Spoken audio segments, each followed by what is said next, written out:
Okay, Assalamualaikum warahmatullahi taala wabarakatuh. Alhamdulillah, kita dapat berjumpa lagi untuk satu tajuk matematik sambungan daripada tajuk yang lepas untuk tahun 2 dan tahun 3. Cikgu gabungkan dulu untuk bahagian pengenalan. Untuk tajuk ni cikgu gabungkan tahun 1 pula dah. Tahun 2 dan tahun 3. Untuk pecahan tahun 2 dan tahun 3 ni, kita mulakan dengan apa itu pecahan.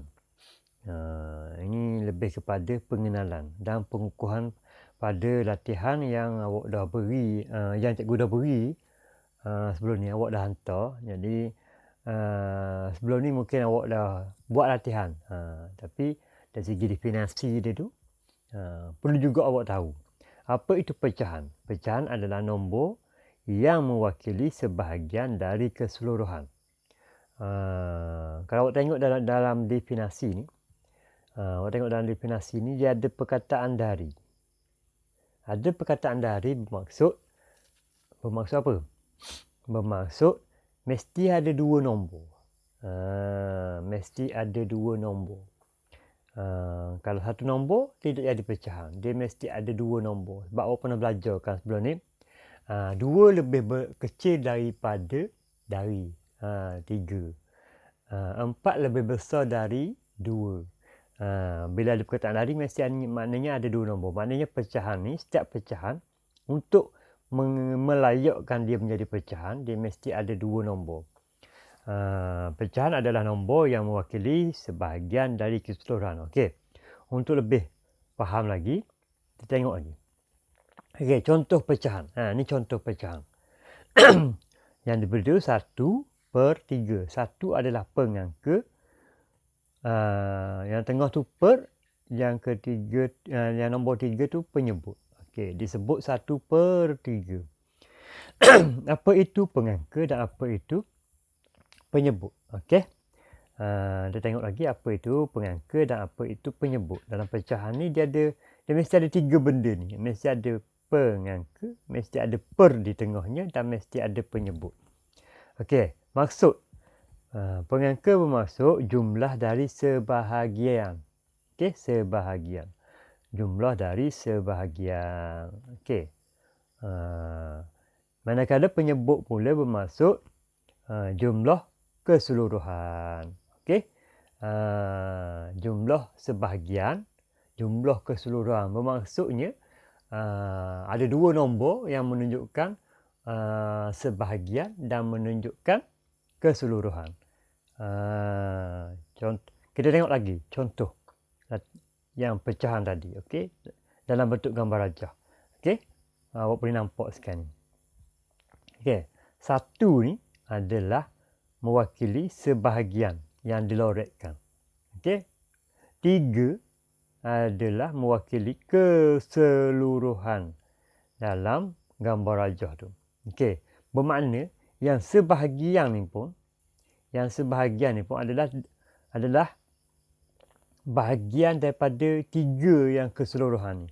Bukan bermaksud 1/3 tu mesti ada 4 bahagian. 1 tu bahagian yang lain, 3 tu pun bahagian lain. Jadi 4 bahagian. Bukan maksud gitu. Bukan maksud 1/3 ni bukan bermaksud segi 4 gini. Okey, kita lorek sini. Okey, ni satu bahagian dan 3 ni yang tidak berlorek ni. Bukan begini. Bukan. Yang ni bukan. Okey. 1/3 adalah satu bahagian daripada 3 keseluruhan bahagian, yang mana satu bahagian tu termasuk dalam 3 bahagian tu. Okey. Itu maksudnya. Kalau begini, yang berlorek begini, dia akan jadi 1/4. Okey.